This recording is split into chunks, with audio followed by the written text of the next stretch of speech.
તો કલમ 374 કે જેમાં આપણે વેઠ વિશેની ચર્ચા કરી લીધી, તો કે ભાઈ વેઠ એને આપણે કાયદા વિરુદ્ધની ફરજિયાત મજૂરી પણ કહી શકીએ. તો કે કાયદા વિરુદ્ધ ફરજિયાત મજૂરી એટલે શું? તો કે કોઈ એક વ્યક્તિ છે એને કોઈ બીજો માણસ કામે બોલાવે છે, દાડીએ બોલાવે કે અન્ય કોઈ પણ કાર્ય કરવા માટે બોલાવે છે અને એને પૂરતું મહેનતાણું ચૂકવતો નથી અથવા તો સાવ મફતમાં એની પાસે કામ કરાવે છે અને જ્યારે એ વ્યક્તિ પૈસા માંગે છે તો આ કામ કરનાર વ્યક્તિને ડરાવે ધમકાવે છે. તો આને શું કહેવાય?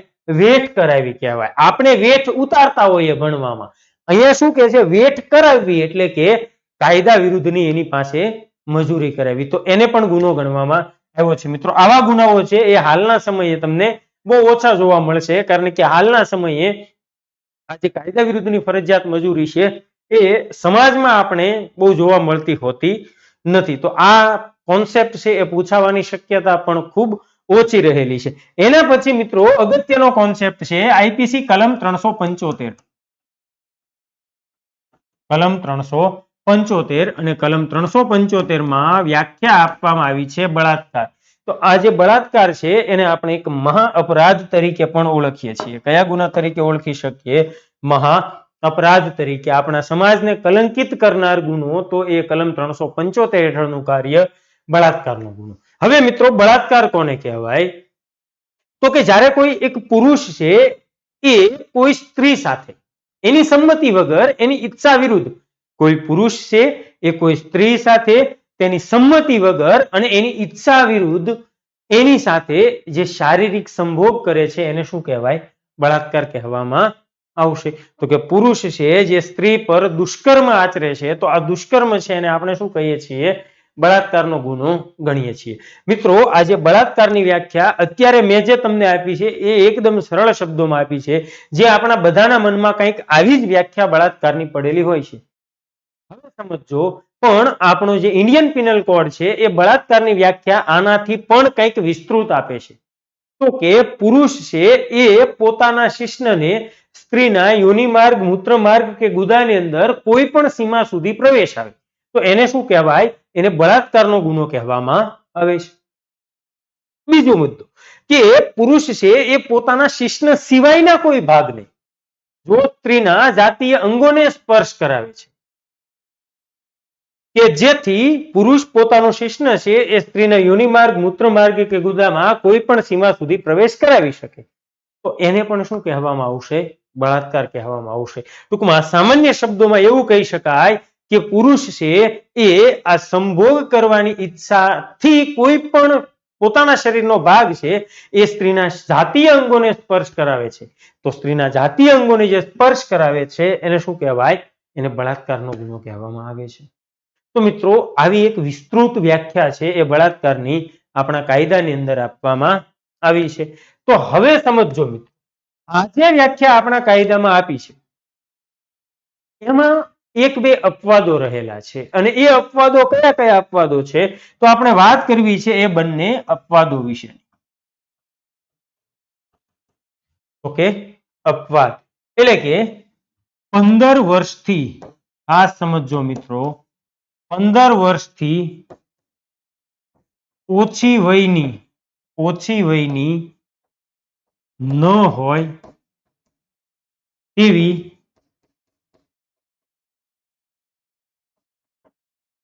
પોતાની પત્ની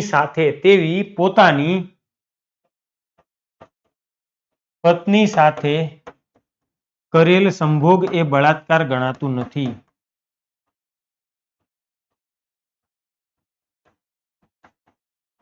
બળાત્કાર ગણાશે નહીં. 15 વર્ષથી ઓછી વયની ન હોય એ ટૂંકમાં 15 વર્ષથી ઉપરની વયની હોય અને એ પોતાની પત્ની હોય તો એની સાથે કરેલો સંભોગ એ બળાત્કાર ગણવામાં આવતું નથી. બીજી વસ્તુ સમજો મિત્રો ખાસ કે મેડિકલ પ્રક્રિયામાં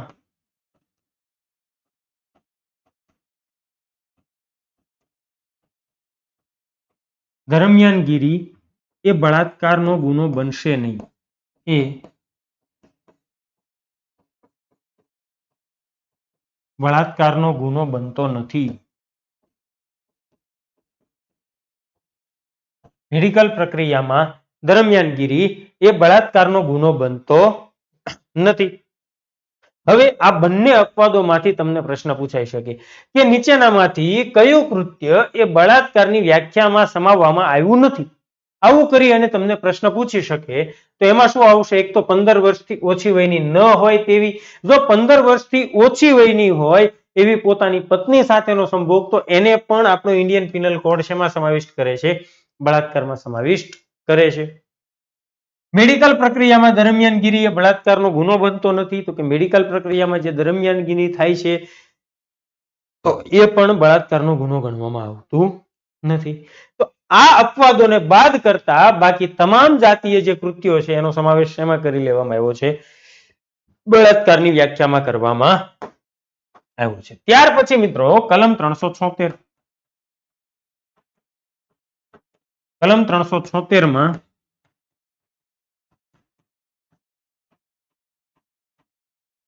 બળાત્કારની સજા આપવામાં આવી છે. હવે મિત્રો ખાસ ધ્યાને લેજો કે આ કલમમાં વર્ષ 2018 માં સુધારો કરવામાં આવ્યો છે. ક્યારે? વર્ષ 2018 માં સુધારો કરવામાં આવેલો છે. બળાત્કારની શિક્ષામાં અમુક જોગવાઈઓ 376 ને જે પેટા કલમો કહે છે, પેટા કલમોને ઉમેરવામાં આવી છે. અને અહીંયા જે શિક્ષા પહેલા કેટલી હતી? તો કે 7 વર્ષ સુધી, મિનિમમ 7 વર્ષ. કેટલી? મિનિમમ 7 વર્ષ, જેને 2018 માં સુધારો કરી અને ઓછામાં ઓછી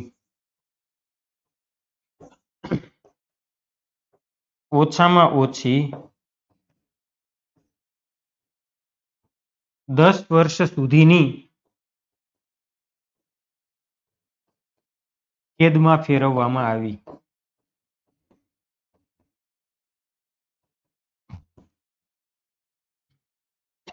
કેદમાં ફેરવવામાં આવી. 376 બળાત્કારની સજા વર્ષ 2018 માં સુધારો. પહેલા કેટલી સજા હતી? 7 વર્ષ હતી. 2018 પછી કેટલી કરી દેવામાં આવી? ઓછામાં ઓછી 10 વર્ષ, અને આજીવન કેદ સુધી પણ વિસ્તારી શકાય છે. તો આ જે શિક્ષા, આના ઉપરાંતની મિત્રો વાત કરીએ, આના ઉપરાંત જો વાત કરીએ તો આ જે કલમ છે એની અંદર અમુક પેટા કલમો ઉમેરવામાં આવી છે. એ પેટા કલમો કેવી પેટા કલમો ઉમેરવામાં આવી?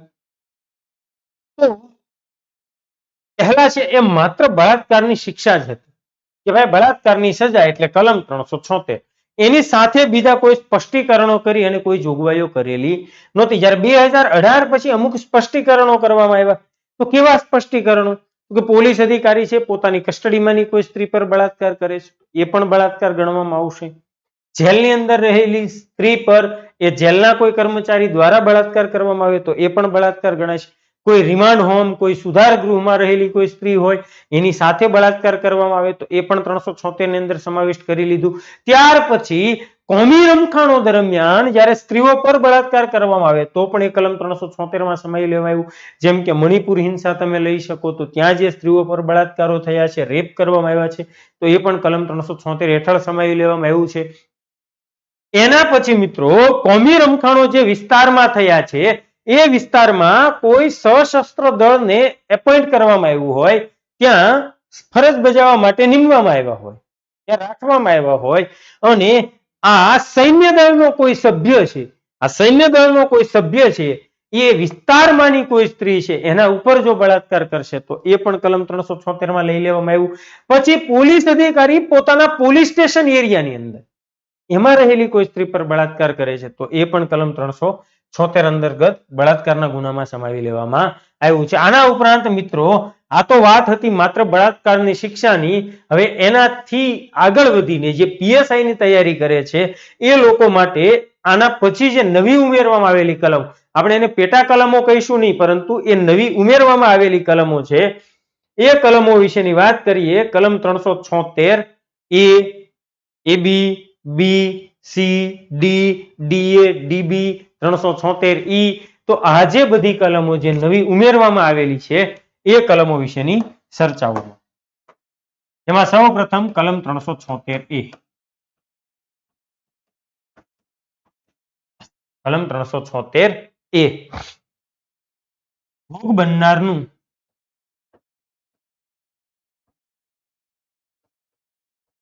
ભોગ બનનારનું મૃત્યુ નિપજાવવું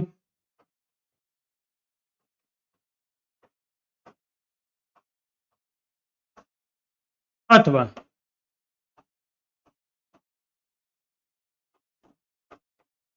તેને નિરર્થક રહેવાની તેને નિરર્થક સ્થિતિમાં લાવવાની સજા.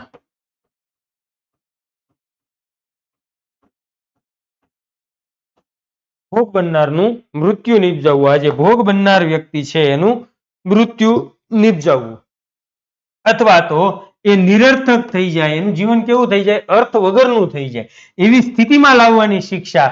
અને એવું પણ કહી શકાય કે રેપ વિથ મર્ડર હોય એટલે કઈ કલમ આવી જાય, 376 એ આવી જાય. અહીંયા જીવન પર્યત કેદ, ઓછામાં ઓછી 20 વર્ષની કેદ. કેટલી? ઓછામાં ઓછી 20 વર્ષ, પણ જીવન પર્યત આજીવન કેદ. જીવનનો અંતિમ શ્વાસ પણ વ્યક્તિએ ક્યાં લેવાનો હોય? જેલની અંદર લેવાનો હોય છે. તો એના વિશેની વાત કલમ 376 એમાં કરવામાં આવી છે કે ભોગ બનનાર છે, જેમ કે દિલ્હી નિર્ભયા ગેંગરેપ થયો તો એમાં એક તો 376 ડી તો લીધી જ છે, પછી કઈ આવી શકે કલમ 376 એ ભોગ બનનારનું મૃત્યુ નિપજાવવું. બળાત્કારનો ગુનો કરતા સમયે જે ભોગ બનનાર છે કાં તો એનું મૃત્યુ થઈ જાય છે અથવા તો એ નિરર્થક થઈ જાય, એ કાયમી માટે બીજા ઉપર આધાર રાખવો પડે એને, આવી સ્થિતિમાં એને લાવવું અથવા એ કોમામાં જતા રહે, તો આવું કોઈ કૃત્ય છે એને શું ગણવામાં આવશે? કલમ 376 એ હેઠળનો ગુનો ગણવામાં આવશે. ત્યાર પછી કલમ 376 બી,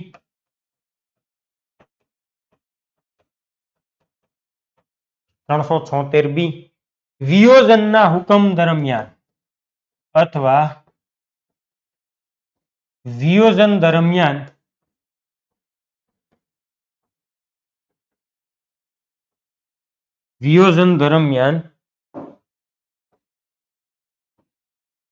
પતિએ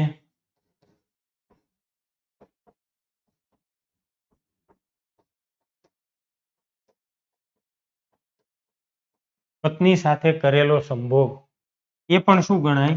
બળાત્કારનો ગુનો ગણાય. તો વિયોજન દરમિયાન, વિયોજનનો હુકમ અમલમાં હોય એ દરમિયાન, એટલે કે પતિ પત્ની છે એ બંને અલગ અલગ રહેતા હોય, બંને સાથે રહેવા તૈયાર નથી, બંને અલગ અલગ રહે છે, એ દરમિયાન પતિ જો પોતાની પત્ની સાથે આવું કોઈ એની ઈચ્છા વિરુદ્ધ શારીરિક દુષ્કર્મ કરશે તો એને પણ કલમ 376 બી હેઠળ શિક્ષાપાત્ર ગુનો ગણવામાં આવ્યો છે. અહીંયા પણ 2 વર્ષથી લઈ અને કેટલી શિક્ષા? તો કે 7 વર્ષ સુધીની શિક્ષા કરવામાં આવતી હોય છે. ત્યાર પછી કલમ 376 એ બી, 376 એ બી, તો કે ભાઈ 376 એ બી માં કીધું છે 12 વર્ષથી ઓછી વયની સ્ત્રી પર, 12 વર્ષથી ઓછી વયની સ્ત્રી પર બળાત્કાર. હવે પ્રશ્ન એ થાય ભાઈ કે સ્ત્રી જો 12 વર્ષથી ઓછી વયની હોય તો આપણે એને બાળકી ન કહી શકીએ, પરંતુ આ કાયદાની કઈ કલમ? તો કે આ કાયદાની કલમ 10 યાદ કરી લો. પુરુષ અને સ્ત્રીની વ્યાખ્યા સમજ્યા કે પુરુષ એટલે કોઈ પણ ઉંમર ધરાવતો અને સ્ત્રી એટલે કોઈ પણ ઉંમર ધરાવતી નારી જાતિ.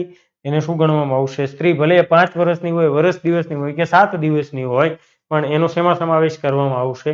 સ્ત્રીમાં સમાવેશ કરવામાં આવશે. કલમ 376 12 વર્ષથી ઓછી વયની, બધામાં આજીવન કેદની શિક્ષા કરવામાં આવશે. ટૂંકમાં અહીંયા શિક્ષા જે છે એનું લેવલ, એનું સ્તર છે વધારી દીધું છે. પેલા 10 વર્ષે માણસ છૂટી જતો, હવે એ છૂટી શકતો નથી. આ ગુનાની ગંભીરતા છે કેવી કરી દેવામાં આવી છે? વધારી દેવામાં આવી છે. ત્યાર પછી કલમ 376 સી,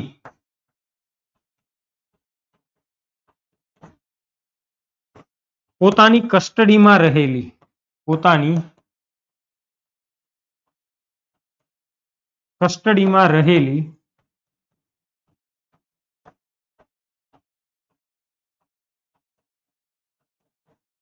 સ્ત્રી પર બળાત્કાર. કોઈ સ્ત્રી છે એ પોતાની કસ્ટડીમાં રહેલી હોય, ક્યાં રહેલી હોય?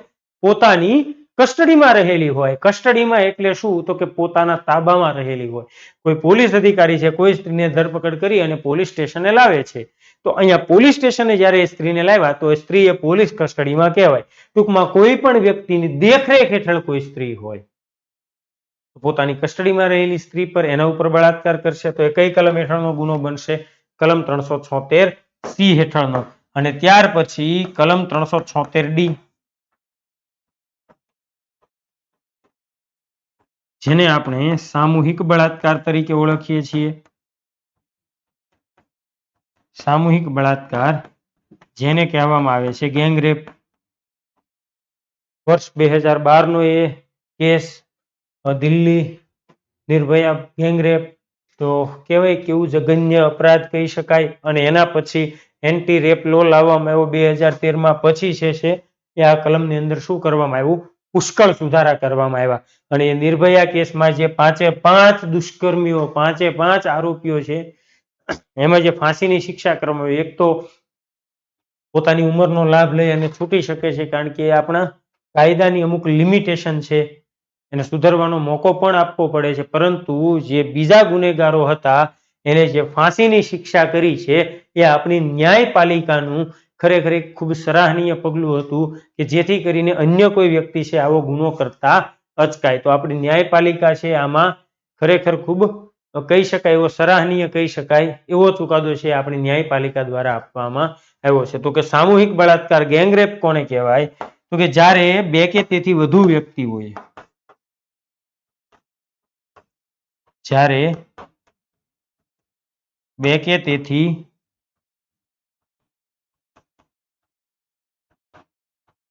વધુ વ્યક્તિઓ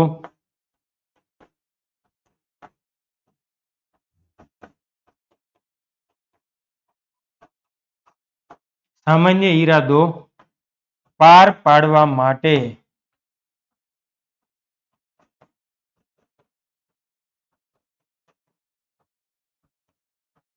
બળાત્કારનો ગુનો કરે તો તે આ કલમ હેઠળ શિક્ષાને પાત્ર ઠરશે. આ કલમ હેઠળ શિક્ષા પાત્ર ઠરશે. સામાન્ય ઈરાદો પાર પાડવા માટે, ટૂંકમાં બળાત્કારના ગુનામાં એક વ્યક્તિ હોય તો 376D નહીં લાગે, પરંતુ જેવા 2 વ્યક્તિ થઈ ગયા એટલે કઈ કલમ આવશે? કલમ 376D, સામૂહિક બળાત્કાર, જેને કહેવાય ગેંગ રેપ. ત્યાર પછી કલમ 376DA અને કલમ 376DB. કલમ 376DA 16 વર્ષથી ઓછી વયની સ્ત્રી પર બળાત્કાર. 16 વર્ષથી ઓછી વયની સ્ત્રી પર બળાત્કાર. તો 16 વર્ષથી ઓછી વયની કોઈ સ્ત્રી હોય અને એના ઉપર બળાત્કાર કરવામાં આવે તો એ કઈ કલમ હેઠળનો ગુનો છે? કલમ 376DA હેઠળનો ગુનો બનશે. ત્યાર પછી કલમ 376DB,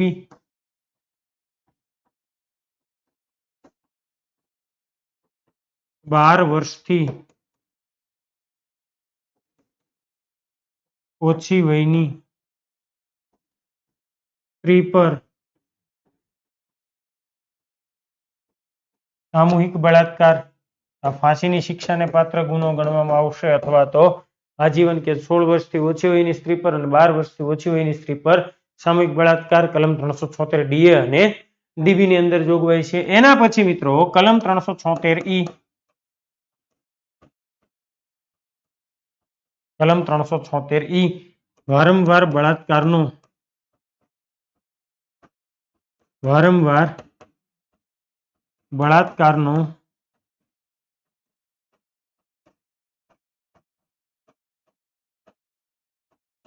ગુનો કરવા બદલ શિક્ષા. વારંવાર બળાત્કારનો ગુનો, કોઈ વ્યક્તિ એકવાર ઓલરેડી દોષિત ઠરી જાય છે અથવા તો એકવાર આ ગુનામાં સંડોવાય છે ત્યાર પછી ફરીથી આવો કોઈ ગુનો કરે છે તો કઈ કલમ આવશે? કલમ 376 તો મિત્રો આ બધી જે જોગવાઈઓ હતી એ હતી બળાત્કારના ગુના સંદર્ભેની. ત્યાર પછી પ્રકરણ 16 નો આ છેલ્લો કોન્સેપ્ટ છે કલમ 377.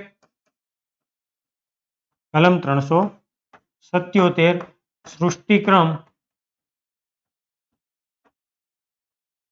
વિરુદ્ધનું કૃત્ય. સૃષ્ટિક્રમ વિરુદ્ધનું કૃત્ય. આ કલમ હાલમાં પણ આપણા દેશમાં બહુ ચર્ચામાં રહેલી છે, એટલે આ કલમને લઈ અને પ્રશ્ન પૂછાવાની શક્યતા બહુ વધી જતી હોય. કલમ 377 સૃષ્ટિક્રમ વિરુદ્ધનું કૃત્ય એટલે શું કહેવાય? બે પુરુષ વચ્ચે શારીરિક સંબંધો હોય, બે સ્ત્રી વચ્ચે શારીરિક સંબંધો હોય, અથવા તો પુરુષ છે એ કોઈ પ્રાણી સાથે આવો કોઈ શારીરિક સંબંધ બનાવે છે, તો આવા જે શારીરિક સંબંધો છે એને શું કહેવાય? સૃષ્ટિક્રમ વિરુદ્ધના કૃત્યો કહેવાય. ટૂંકમાં બે સમલૈંગિકો જો એકબીજા સાથે આવા શારીરિક સંબંધો બનાવે છે તો એને સૃષ્ટિક્રમ વિરુદ્ધનું કૃત્ય ગણવામાં આવે છે. હવે મિત્રો વર્ષ 2009 નાજ ફાઉન્ડેશન દ્વારા, કોના દ્વારા? વર્ષ 2009 નાજ ફાઉન્ડેશન દ્વારા આ સમલૈંગિકતાને કાયદેસર કરવા માટેની રીટ કરવામાં આવી હતી.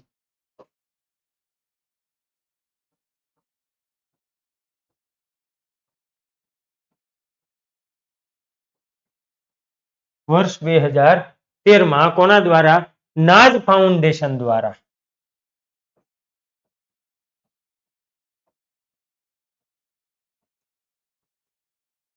નાજ ફાઉન્ડેશન દ્વારા આ સમલૈંગિકતા છે એને કાયદેસર જાહેર કરવા માટેની રીટ કરવામાં આવી હતી કે ભાઈ બે પુખ્ત વયના સમલૈંગિકો છે, એટલે બે પુખ્ત વયના પુરુષો અથવા બે પુખ્ત વયની સ્ત્રીઓ છે એ પોતાની મરજીથી શા માટે એકબીજા સાથે શારીરિક સંબંધો ન રાખી શકે? તો એ બાબતને લઈ અને રીટ દાખલ કરી એટલે સુપ્રીમ કોર્ટે છે એ જણાવેલું કે ભાઈ આપણે જે સમલૈંગિકતા છે એને કાયદેસર જાહેર કરી દઈએ. પરંતુ અમુક ચુકાદાઓની અંદર સુપ્રીમ કોર્ટે પોતાના જે નિવેદનો છે એની અંદર પાછો બદલાવ કર્યો કે ભાઈ જ્યાં સુધી કલમ 377 આપણા આઈપીસી કાયદામાં રહેલી છે ત્યાં સુધી આપણે સમલૈંગિકતા છે એને કાયદેસર જાહેર કરી શકતા નથી. એટલે શું કરી દીધું કે ભાઈ હજી એ ગુનો ગણવામાં આવશે, આપણે એને ગુનાની કેટેગરીમાંથી બાદ કરી શકતા નથી, એવી વાત કરી દીધી. ત્યાર પછી 2018 ની અંદર મુખ્ય ન્યાયમૂર્તિ હતા દીપક મિશ્રા સાહેબ. ક્યારે? વર્ષ 2018 ચીફ જસ્ટિસ તરીકે કોણ? તો કે દીપક મિશ્રા સાહેબની બેન્ચે આ સમલૈંગિકતા છે એને કાયદેસર કરતો ચુકાદો આપ્યો. એટલે કે કલમ 377 છે એને આંશિક રદ કરતો ચુકાદો આપ્યો. કેવી વાત કરી? એને આંશિક રદ કરી. પૂરેપૂરી કલમ 377 રદ નથી કરી, પરંતુ આ બેન્ચે શું કર્યું? સમલૈંગિકતા જે છે એને કાયદેસર જાહેર કરી કે બે પુખ્ત વયના સમલૈંગિકો એકબીજાની સંમતિથી એ એકબીજા સાથે રહી શકે છે, શારીરિક સંબંધો રાખી શકે છે. આવી વાત 2018 કરવામાં આવી. કલમ 377 તો હજી કાયદામાં છે જ તે, પણ શું કાયદેસર કર્યું? સમલૈંગિકતાને કાયદેસર કરવામાં આવી. વાયવી ચંદ્રચૂડ હતા, રોહિંગ્ટન નરીમાન હતા, ખાનવિલકર હતા, ઇન્દુ મલ્હોત્રા હતા. આ 4 અને 5મા ચીફ જસ્ટિસ આપણા દીપક મિશ્રા સાહેબ, આ પાંચે જજ સાહેબોની બેન્ચ દ્વારા આ જે સમલૈંગિકતા છે એને કાયદેસર કરતો ચુકાદો આપવામાં આવ્યો હતો. તો હાલના સમયે પણ આને લઈને વિવાદ રહેલો છે. હાલના સમયે પણ શું રહેલું છે? આ જે કલમ છે એને લઈ અને વિવાદ શરૂ છે કે ભાઈ આપણા દેશની અંદર જે તમે સમલૈંગિકોને કાયદેસરતા આપી છે એ આપણી સંસ્કૃતિની કેવું છે? આપણી સંસ્કૃતિથી વિરુદ્ધ છે. જોઈએ આગામી સમયમાં શું બદલાવો આવે છે કાયદામાં. પરંતુ હાલના સમયે શું કીધું? તો કે 2018 થી સમલૈંગિકતાને કાયદેસર જાહેર કરી.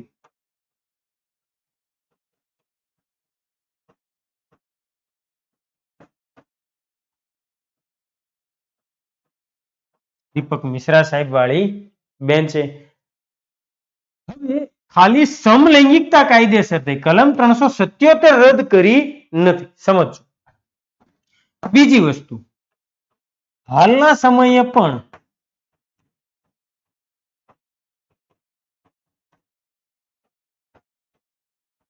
સમલૈંગિકતા સિવાયના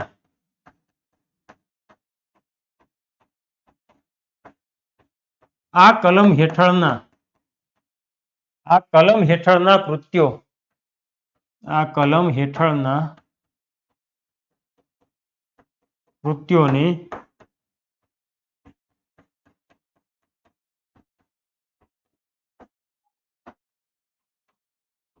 ગુનો ગણવામાં આવે છે. સમજો. બે પુખ્ત વયના સમલિંગી કોઈ બીજા સાથે રહેશે તો એને આપણા કાયદા પ્રમાણે હવે 2018 પછી ગુનો ગણવામાં આવતું નથી. પરંતુ માણસ છે એ કોઈ પ્રાણી સાથે આવું કોઈ કૃત્ય કરે છે, સૃષ્ટિક્રમ વિરુદ્ધનું કૃત્ય, તો હજી એને પણ ગુનો ગણવામાં આવે છે. ત્યારબાદ સંમતિ વગર જો આવું સૃષ્ટિક્રમ વિરુદ્ધનું કૃત્ય કરવામાં આવે છે એને પણ ગુનો ગણવામાં આવે છે. કોઈ સગીર વયની વ્યક્તિ છે એની સાથે આવું કોઈ સૃષ્ટિ વિરુદ્ધનું કૃત્ય કરવામાં આવે છે તો એને પણ શું ગણવામાં આવશે? ગુનો ગણવામાં આવશે. કલમ 377 હેઠળ. એટલે આ કલમ રદ કરી એવો ખ્યાલ તમારા મનમાં હોય તો તમે થોડોક ડિલીટ કરી દેજો. ચાલો, તો અહીંયા સુધી વાત હતી મિત્રો પ્રકરણ નંબર 16 ની. તો આ પ્રકરણ 16 ની અંદર આપણે મુખ્યત્વે શું ભણ્યા? તો સૌપ્રથમ કલમ 299 સાપરાધ મનુષ્યવધ, કલમ 300 માં ખૂન ભણ્યા, કલમ 301 જેને મારી નાખવાનો ઈરાદો હોય એના કરતા અલગ વ્યક્તિનું મૃત્યુ નિપજાવવાથી થતો સાપરાધ મનુષ્ય, 302 માં ખૂનની શિક્ષા, 303 માં આજીવન કેદના કેદીએ કરેલું ખૂન, 304 માં સાપરાધ મનુષ્યવધની શિક્ષા, 304 બેદરકારીથી મૃત્યુ, 304 બી દહેજ મૃત્યુ, 305 બાળક કે પાગલ વ્યક્તિને આપઘાતનું દુષ્પ્રેરણ, 306 અન્ય કોઈ વ્યક્તિને આપઘાતનું દુષ્પ્રેરણ, 307 ખૂનની કોશિશ, 308 સાપરાધ મનુષ્યવધની કોશિશ, 309 આત્મહત્યાની કોશિશ, 310 ઠગ અને 311 ઠગ હોવાની શિક્ષા. આ જિંદગીને લગતા ગુના બન્યા કે અહીંયા ક્યાંય ને ક્યાંય રીતે માણસનું મૃત્યુ નિપજાવવામાં આવે. પછી 312 થી 318 માં આપણે શું ભણ્યા? તો કે ગર્ભપાત સંબંધી ગુનાઓ ભણ્યા. પછી 319 માં વ્યથા ભણ્યા, 320 માં મહાવ્યથાની વ્યાખ્યા ભણ્યા, 321 સ્વેચ્છાપૂર્વક વ્યથા, 322 સ્વેચ્છાપૂર્વક મહાવ્યથા, 323 માં સ્વેચ્છાપૂર્વક વ્યથાની શિક્ષા, 324 માં ભયંકર હથિયારો વડે સ્વેચ્છાપૂર્વક વ્યથા, 325 માં સ્વેચ્છાપૂર્વક મહાવ્યથાની શિક્ષા, 324 ભયંકર હથિયારો વડે સ્વેચ્છાપૂર્વક મહાવ્યથા. અહીંયા સુધી ભણ્યા. પછી અગત્યના ન કહી શકાય એવા કોન્સેપ્ટ, પણ એના પહેલા બે અગત્યના 326 એ અને બી એસિડ એટેક સંબંધી જોગવાઈઓ ભણ્યા.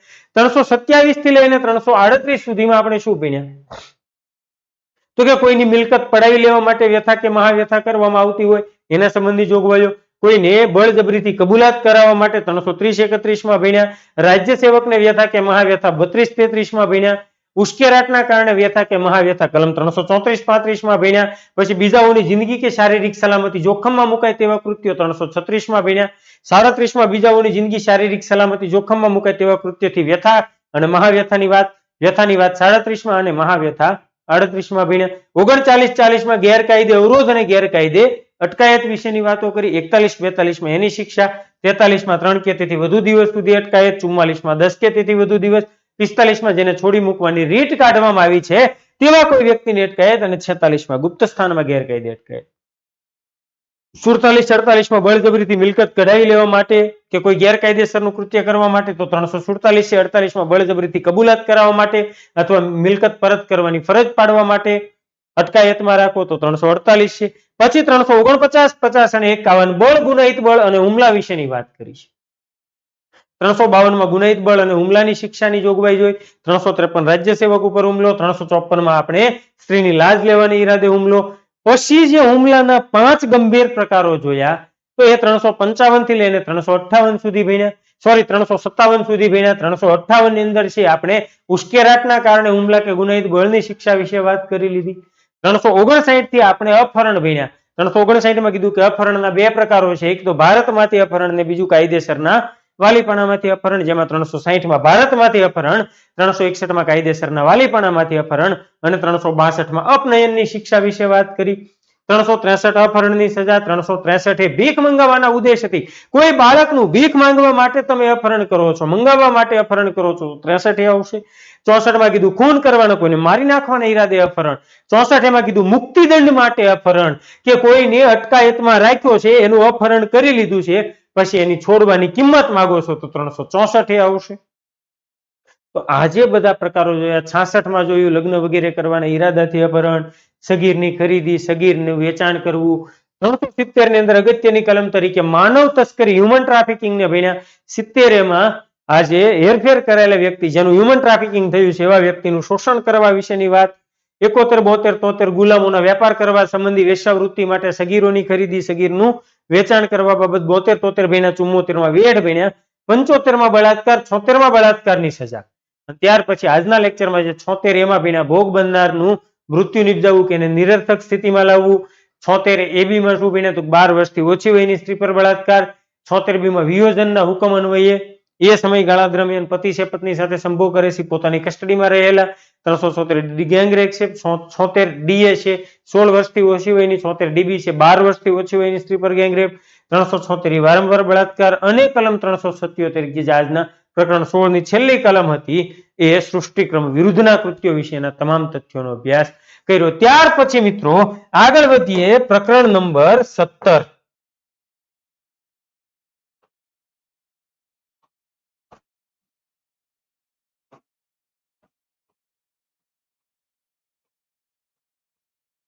પ્રકરણ 17 જેવું 16મું પ્રકરણ અગત્યનું હતું મિત્રો, એટલું જ આ 17મું પ્રકરણ પણ આપણા માટે અગત્યનું બનશે.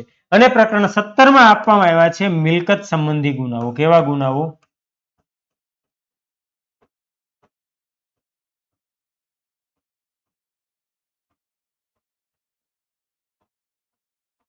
મિલકત સંબંધી ગુનાઓ.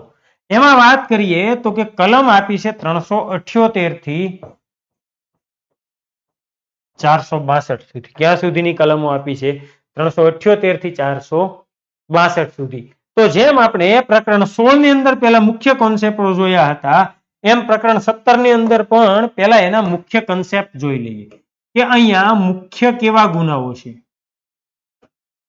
આ પ્રકરણમાં મુખ્ય ગુનાઓ કેવા કેવા અને કયા કયા છે, એના વિશે પહેલા વાત કરી લઈએ. તો એમાં સૌપ્રથમ ચોરીનો કોન્સેપ્ટ ભણીશું. તમે કલમ 378 માં ચોરીની વ્યાખ્યા છે. 379 માં ચોરીની શિક્ષા આપી. વધારે જે અગત્યની કલમો છે આપણે આગળ અભ્યાસ કરીશું. ત્યાર પછી મુખ્ય કોન્સેપ્ટ તરીકે ચેન સ્નેચિંગ ભણશું. ચેન સ્નેચિંગ નો ગુનો છે, તો એની વાત કલમ 379 એમાં કરવામાં આવી છે. ત્યાર પછી બળજબરીથી કઢાવી લેવું.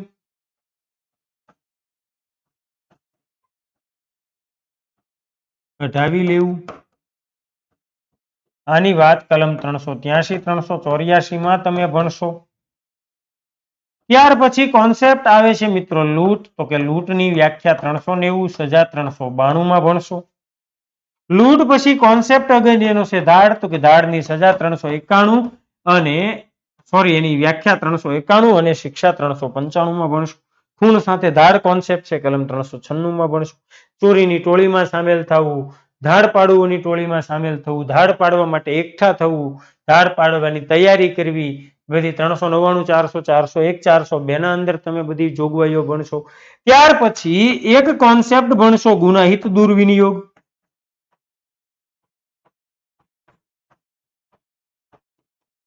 ગુનાહિત દુર્વિનિયોગ, આની વાત કલમ 403 માં ભણશો. સજા અને વ્યાખ્યા બધું ભેગું છે. ત્યાર પછી ગુનાહિત વિશ્વાસઘાત વિશે અભ્યાસ કરીશું.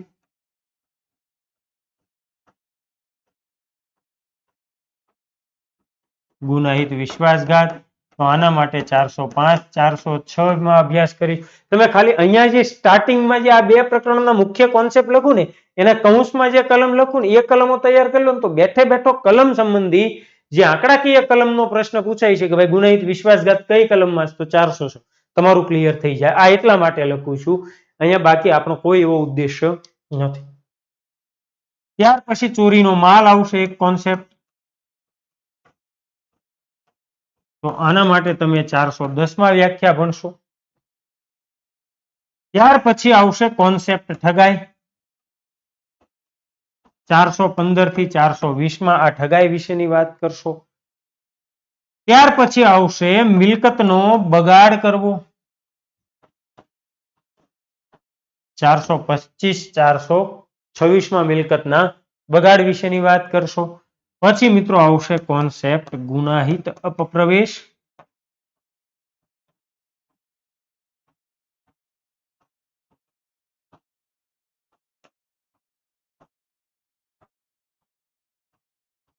ગૃહ અપપ્રવેશ,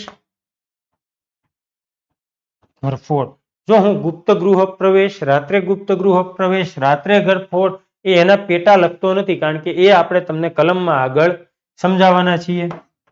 તો અહીંયા 441 આવશે, અહીંયા 442 આવશે અને અહીંયા 445 આવશે. ગૃહ પ્રવેશના પાછા બે પ્રકારો પડતા હોય, ત્રણ પ્રકારો પડતા હોય: ગુપ્ત ગૃહ પ્રવેશ, રાત્રે ગુપ્ત ગૃહ પ્રવેશ અને ઘરફોડ. તો આના વિશે આ પ્રકરણ આમ તો મિત્રો આખે આખું કોષ્ટક સ્વરૂપે પણ આપણે તૈયાર કરીશું, પરંતુ પહેલા આપણે છે આ પ્રકરણની તમામ જોગવાઈઓ વિશે વાત કરીએ.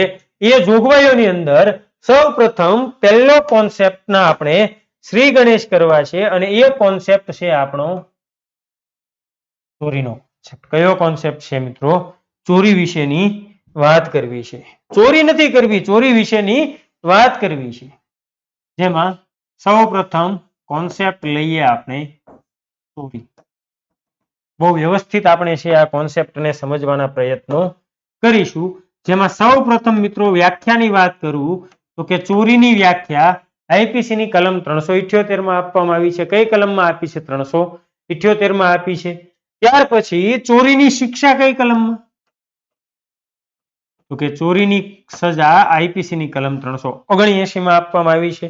તો કે જો કોઈ વ્યક્તિ ચોરી કરશે તો એને 3 વર્ષની શિક્ષા થશે. કેટલી થશે? 3 વર્ષની શિક્ષા થશે. પરંતુ જો ચોરાયેલ મિલકતની કિંમત ₹250 થી ઓછી હોય, ₹250 થી ઓછી હોય તો કોર્ટની પરવાનગીથી સમાધાન થઈ શકે. ચોરી એક એવો ગુનો છે તો કે ચોરી એ કોગ્નિઝેબલ ગુનો છે, પાછો સમાધાન લાયક પણ છે. જો મિલકતની કિંમત 250 થી કેવી હોય? ઓછી હોય તો એ કેવો ગુનો બનશે?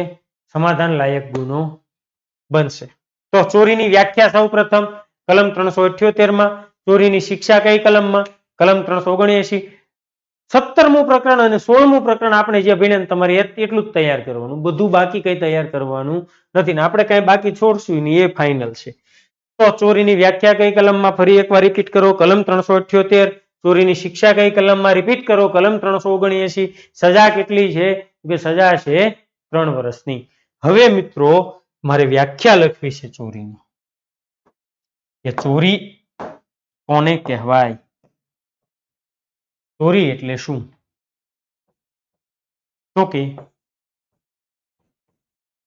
જ્યારે કોઈ એક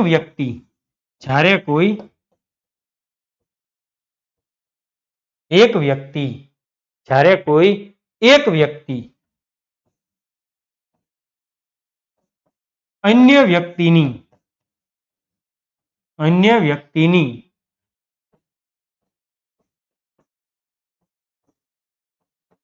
જંગમ મિલકત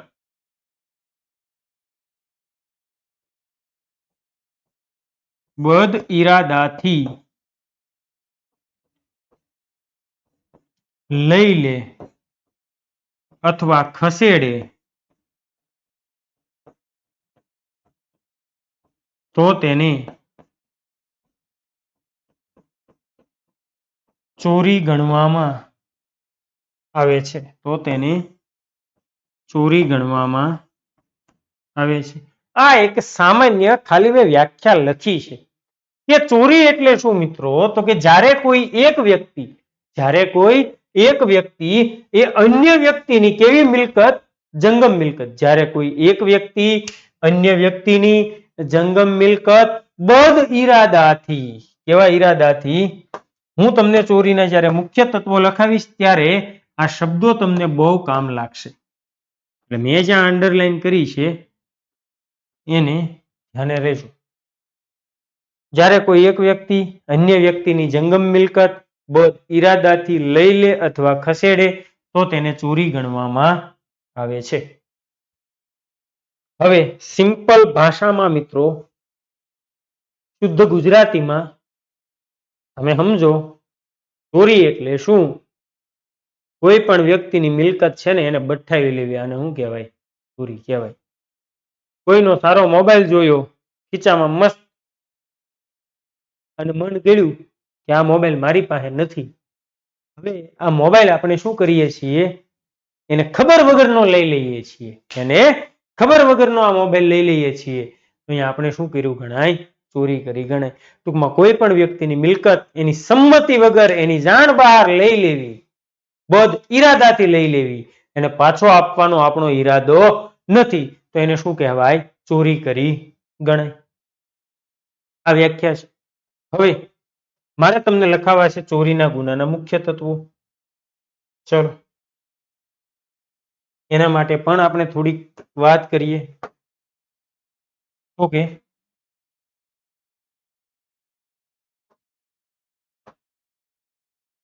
ચોરીના ગુનાના મુખ્ય તત્વો.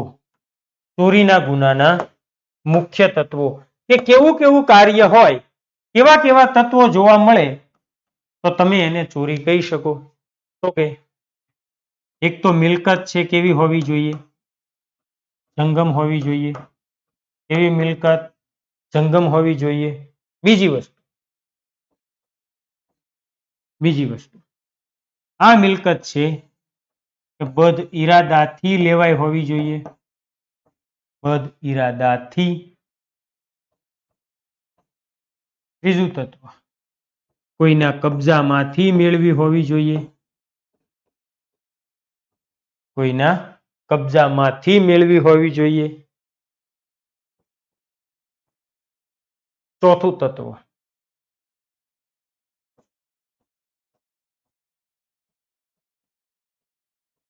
મિલકત સંમતિ વગર મેળવી હોવી જોઈએ. પાંચમું તત્વ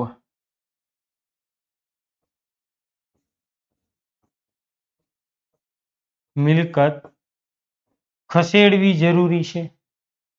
અને છેલ્લું તત્વ ભયનું તત્વ ગેરહાજર. ભયનું તત્વ ગેરહાજર. ચોરીના ગુનામાં ભય હોતો નથી. તો આ 6 તત્વો તમારે ચેક કરવાના. કોઈ પણ ગુનો મિલકત સંબંધી બને છે એમાં તમારે આ 6 તત્વો ચેક કરવાના. આ 6 તત્વો જો તમને જોવા મળે છે તો એ કયો ગુનો બનશે? એ ચોરીનો ગુનો બનશે. કયો ગુનો બનશે મિત્રો? એ ચોરીનો ગુનો બનશે. હવે સમજો, અહીંયા ચોરી હંમેશા કેવી મિલકતની થાય? જંગમ મિલકતની. તો જંગમ મિલકતની વ્યાખ્યા આપણે આઈપીસી ની કલમ 22 માં ભણ્યા કે જંગમ મિલકત એટલે શું? તો કે જે મિલકત છે એને એક જગ્યાએથી લઈ અને હું બીજી જગ્યાએ ખસેડી શકું, હેરવી ફેરવી શકું, અને કેવી મિલકત કહેવાય? અને જંગમ મિલકત કહેવાય. ચોરી હંમેશા કેવી મિલકતની થાય? જંગમ મિલકતની જ થાય. ઈરાદો કેવો હોવો જોઈએ? બદ ઈરાદો. જો શુદ્ધ બુદ્ધિથી, સારા નેક ઈરાદાથી કરો છો તો એ ચોરી નથી. હું કોઈની વાડીમાંથી દવા છાંટવાનો પંપ લઈને વહી આવું છું. આ દવા છાંટવાનો પંપ મેં એને પૂછ્યા વગર લઈ લીધો છે, પણ મારો ઈરાદો ખોટો નથી. મારે જેવી દવા છટાઈ જાય એ મારા મિત્રની વાડી છે, મારા મિત્રનો પંપ છે, એટલા માટે મેં લીધો છે. તો અહીંયા મારું કાર્ય ચોરી નથી. પણ આ પંપ મારે એને પાછો આપવાનો જો ઈરાદો નહીં હોય તો એને શું ગણવામાં આવશે? ચોરી ગણવામાં આવશે. એટલે બદ ઈરાદો, જંગમ મિલકત બદ ઈરાદો અને કબજામાંથી મેળવેલી હોવી જોઈએ. તો અહીંયા આપણે કબજાનો મતલબ મિત્રો પ્રત્યક્ષ કે પરોક્ષ બંને લઈ શકીએ. પ્રત્યક્ષ કે પરોક્ષ બંને લઈ શકીએ. કબજામાંથી મેળવેલો હોવો જોઈએ એનો મતલબ શું થાય? કે મારે છે એ કોઈ વ્યક્તિના મોબાઈલ લઈ લેવો હોય તો હું મોબાઈલ એના ટેબલ ઉપર પીડ્યો હશે ત્યાંથી ધીમેકથી સરકાવીને મારા ખિસ્સામાં મૂકી દઉં છું. તો એક તો કેવી મિલકત હતી જંગમ, મારો ઈરાદો કેવો હતો બધ, અને બીજું જેની માલિકી હતી એ મોબાઈલ કોના કબજાનો કહેવાય? એની માલિકીનો, એના કબજાનો ગણાય, એના કબજામાંથી મેળવો હોય. મને રોડે હાલ્યો જાતો અને કાંઈ વસ્તુ મળે ને હું લઈ લેવાના ઈરાદાથી લઈ લઉં, એ ચોરી નથી. કોઈના કબજામાં મને ખબર હોવી જોઈએ કે આ વસ્તુની કિંમત, માલિકી, સોરી, આ વસ્તુનો કબજો આ વ્યક્તિનો છે, તો જ એ ચોરી ગણવામાં આવશે. બીજું, સંમતિ વગર લેવાયેલું હોવું જોઈએ. કઈ રીતે લેવાયેલું હોવું જોઈએ? સંમતિ વગર. એને પૂછીને લઈ જાઓ તો એ ચોરી નથી, એ ચોરી નથી, પણ સંમતિ વગર લઈ જવું એ કયો ગુનો છે? અને મિલકત એક જગ્યાએથી બીજી જગ્યાએ ખસેડવી જોઈએ. ભલે પછી હું છે એ આ બોટલ ચોરી લેવાના ઈરાદાથી આ ટેબલ ઉપરથી લઈ અને આ બીજા ટેબલ ઉપર મૂકી દઉં છું. એક ટેબલ ઉપરથી લઈ અને બીજા ટેબલ ઉપર મૂકી દઉં છું, પણ મારો ઈરાદો જો ચોરી કરવાનો હશે તો એને પણ શું ગણવામાં આવશે? ચોરી ગણવામાં આવશે. ટૂંકમાં મિલકતને થોડીક પણ ખસેડો, એવું જરૂરી નથી કે તમે લઈને ભાગી જ જાઓ, મિલકતને થોડીક પણ ખસેડો તો પણ કયો ગુનો ગણાશે? એ ચોરીનો ગુનો ગણવામાં આવશે. અને બીજું મિત્રો, ચોરીમાં ભયનું તત્વ હોતું નથી. એ તો બધા સમજી શકે એવો મુદ્દો છે, કારણ કે ચોરી છે એ ખબર વગર જ થાય છે, એટલે ભય તો આવવાનો નથી. હા, સરપ્રાઈઝ 100% આવે, આશ્ચર્ય, ઓ મારા ઘરમાં ચોરી થઈ ગઈ, એવું આશ્ચર્ય આવી શકે, બાકી અહીંયા ભય હોતો નથી. આ 6 તત્વો મિત્રો જે ગુનાની અંદર હાજર હોય એને કયો ગુનો ગણવામાં આવશે? ચોરીનો ગુનો ગણવામાં આવશે. ત્યાર પછી હવે આપણે જોવા છે ચોરીના ઉદાહરણો.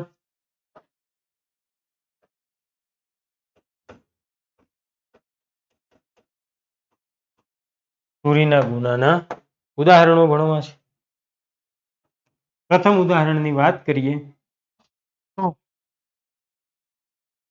નામ રાખશું આપણે મોહન પ્યારે. નામ શું રાખશું? મોહન પ્યારે. ઓકે, મોહન છે, મોહન રમણની વાડીમાંથી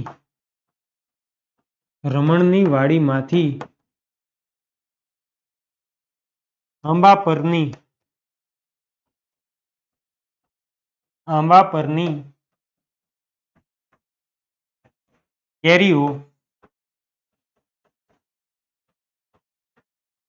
રમણની સંમતિ વગર રાત્રે આવીને ઉતારી જાય છે. રાત્રે આવીને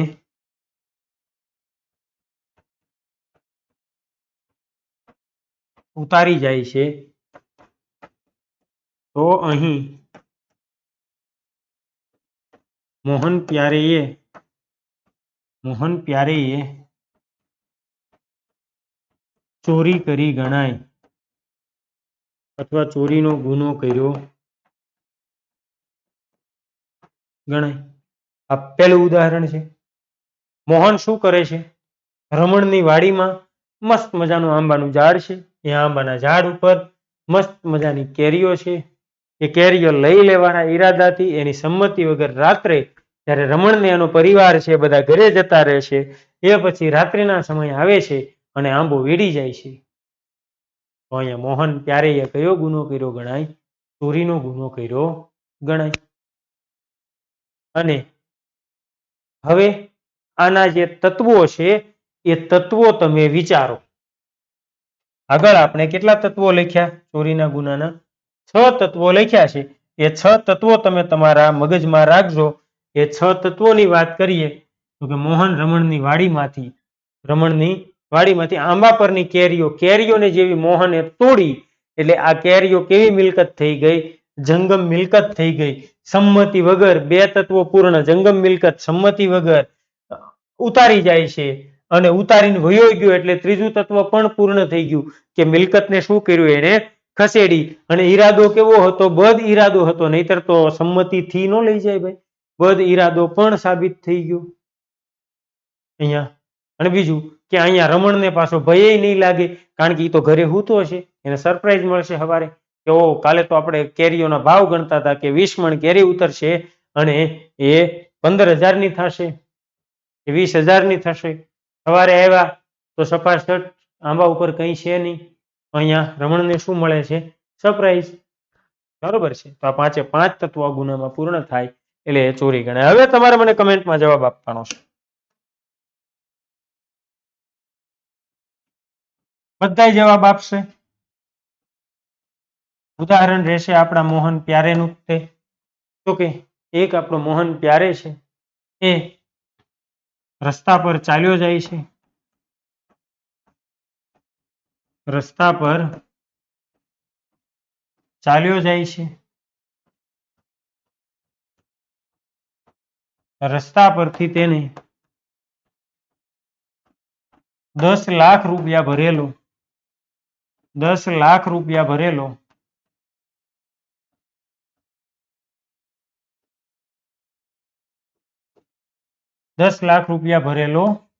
થેલો મળે છે. હવે આ થેલો લઈ લેવાના ઈરાદાથી જો મોહન છે એને 10 લાખ રૂપિયા ભરેલો થેલો મળે છે. આ થેલો લઈ લેવાના ઈરાદાથી મોહન એ થેલો લઈ અને પોતાના ઘરે આવતો રહેશે. તો અહીં મોહને કયો ગુનો કર્યો ગણાય? કમેન્ટમાં જવાબ આપો. ત્યાર પછી ત્રીજું ઉદાહરણ આપું છું મિત્રો. મોહન છે એ રસ્તે ચાલ્યો જાય છે, એની આગળ આગળ બીજી એક 4 વ્હીલ જાય છે. એ 4 વ્હીલ માંથી એક થેલો પડ્યો રસ્તા ઉપર. 4 વ્હીલ માંથી રસ્તા ઉપર એક થેલો પડ્યો અને એ થેલો મોહને ઉઠાવ્યો. અંદર જોયું તો અંદર સોનાના ઘરેણા હતા. હવે પેલી ગાડીમાં જાય છે, એ ગાડી મોહન જુએ છે પણ મોહન એ થેલો એને પાછો આપતો નથી. તો અહીંયા મોહને કયો ગુનો કર્યો ગણાય?